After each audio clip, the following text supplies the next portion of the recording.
ও বাবা, আর কত কাজ করবে? এবার তো ঘরে চলো।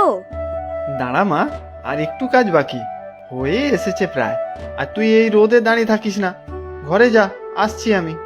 না, আমি তোমাকে নিয়েই যাব। সেই সকাল থেকে কাজ করছো তুমি। কাজ তো করতেই হবে রে মা, না হলে খাবো কি বল? আমরা তো গরিব কেন বাবা, রোজ তোমাকে এত কাজ করতে হয়? জানি না রে মা, সবই বিধাতার লিখন, কপালে যা থাকবে তাই হবে। তুই যা, ওই কলা গাছের ঝোপের নিচে বস গিয়ে, আমি কাজ সেরে আসছি। আচ্ছা, আমি কটা কলা পাতা কেটে নেই। কলা পাতায় পান্তা ভাত খেতে খুব ভালো লাগে। পাগলি মেয়ে আমার, কপালে জুটবে তো দুটো পান্তা ভাত, তাও আবার কলা পাতায় খাবে বলে খুশি হচ্ছে। হে ভগবান, বড় ভালো মেয়ে আমার, ওকে একটু সুখে রেখো ভগবান।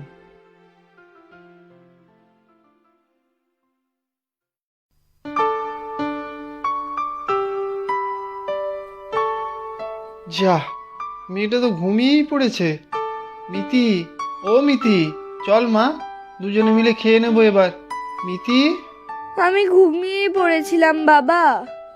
ইস, কত সুন্দর একটা স্বপ্ন দেখছিলাম।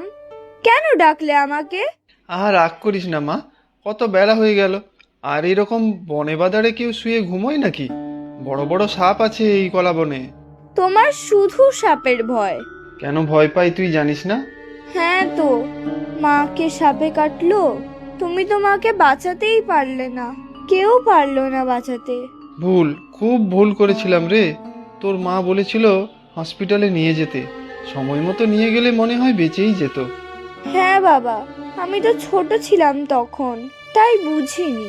মা শুধু আমার হাত টেনে ধরেছিল, সেটা খালি মনে আছে। আমি কিছু বুঝিনি। আশেপাশে সবাই বলেছিল ওঝার কাছে গিয়ে ঝাড়ফুঁক করতে, সময় নষ্ট হয়ে গেল।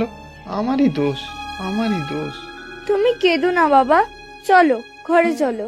হ্যাঁ মা, চল। তুই যা, হাত পা ধুয়ে ঘরে যা, আমি এই সবজিগুলো একটু ধুয়ে রাখি, বিকেলে হাটে নিয়ে যাব। বেগুনগুলো কত বড় বড় হয়েছে। মা বেগুন পোড়া খেতে খুব ভালোবাসতো, তাই না বাবা? হ্যাঁ রে, শীত গ্রীষ্ম সব সময়ই বেগুন তার চাই চাই। তুইও তো বেগুনের পোকা হয়েছিস। ঠিক আছে, রাতে একটা বেগুন পুড়িয়ে পেঁয়াজ লঙ্কা দিয়ে মেখে দেব, রুটি দিয়ে খাবো দুজনে। হ্যাঁ বাবা, খুব ভালো হবে। তুমি এসো, আমি কলা পাতা পেতে পান্তা ভাত দিচ্ছি।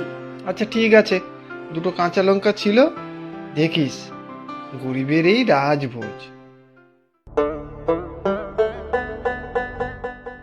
কলা পাতায় খেতে খুব ভালো লাগে, তাই না বাবা? হ্যাঁ রে, আগে নিমন্ত্রণ বাড়িতেও কলা পাতায় খেতে দিত। লম্বা লম্বা পাতা, তার এক কোনায় নুন আর লেবু কেটে দিত, অন্যদিকে লম্বা করে ভাজা বেগুন।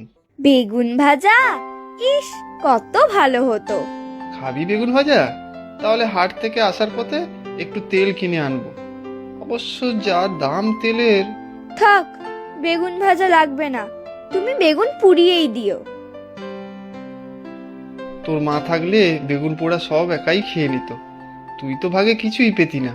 না না, মা আমাকে ঠিক দিত। আজকে জানো তো, কলা বাগানে সেই ঘুমিয়ে পড়েছিলাম না, তখন স্বপ্নে মা এসেছিল, আমার মাথার কাছে বসে আমার মাথায় হাত বুলিয়ে দিচ্ছিল। তাই? হ্যাঁ তো, কি যে ভালো লাগছিল আমার। কিন্তু তুমি এসে ডেকে দিলে, ঘুম ভেঙে গেল। সাবধানে থাকিস মা, ঘরের দরজা বন্ধ করে দিস, আমি এসে ডাকবো। আর হ্যাঁ, একদম বাগানের দিকে যাস না কিন্তু। আচ্ছা বাবা, তুমি তাড়াতাড়ি ফিরে এসো কিন্তু। হ্যাঁ রে মা, খুব চিন্তা থাকে তোর জন্য। দেখি আসার সময় কি পাই তোর জন্য। আমার কিচ্ছু লাগবে না বাবা, তুমি শুধু তাড়াতাড়ি ফিরে এসো। আচ্ছা রে মা, আসবো তাড়াতাড়ি। কি ভাই, কি কি এনেছো আজকে?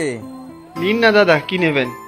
বেগুন, ঝিঙে, কুমড়ো, পেঁপে সবই আছে, সব টাটকা, নিজের বাগান থেকে তুলে এনেছি। সে জানি, তোমার সবজি টাটকাই থাকে।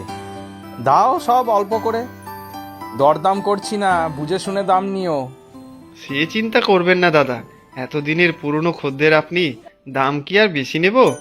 সব 1 কিলো করে দিচ্ছি, পেঁপেটা একটু বেশি হবে, ছোট পেঁপে ছিল না আজ।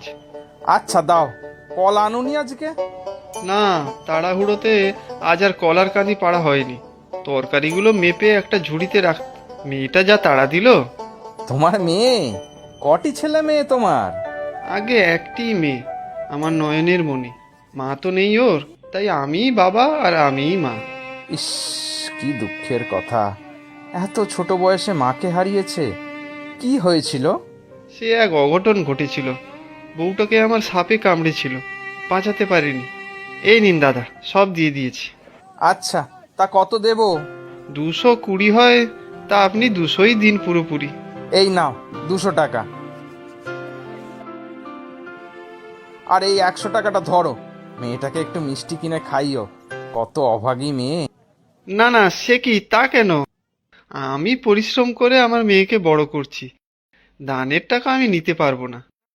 আচ্ছা ঠিক আছে, তবে এটা দানের টাকা নয়, ভালোবেসে দিয়েছিলাম।